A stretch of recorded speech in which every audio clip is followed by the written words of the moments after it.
स्थान राष्ट्रीय पुस्तकालय कोलकाता, पूर्व नाम बेलवेडियर एस्टेट, काल 1850 का दशक। बेलवेडियर एस्टेट 1850 की ठंडी दिसंबर रात। ब्रिटिश गवर्नर जनरल की पत्नी लेडी मेटकाफ अपने निजी अध्ययन कक्ष में अकेली बैठी थीं।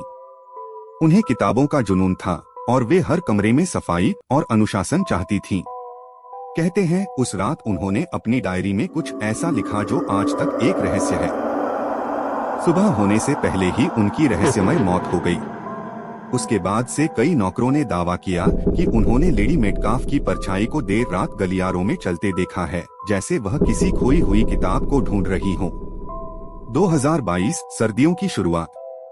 राष्ट्रीय पुस्तकालय के नए नाइट गार्ड सुभाष को उसके पहले ही दिन चेतावनी दी गई।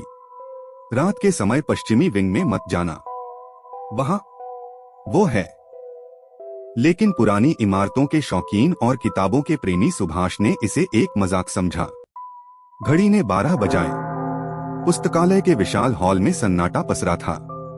धूल भरी किताबों की महक और बाहर से आती ठंडी हवा उसे रोमांचित कर रही थी। सुभाष ने टॉर्च उठाई और धीरे धीरे पश्चिमी विंग का भारी लकड़ी का दरवाजा खोला।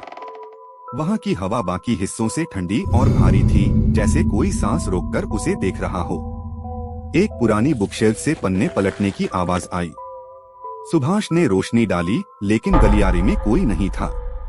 तभी दीवार पर एक लंबी मुड़ी तुड़ी परछाई उभरी, जिसकी आकृति किसी महिला की थी, लेकिन वहां कोई इंसान खड़ा नहीं था।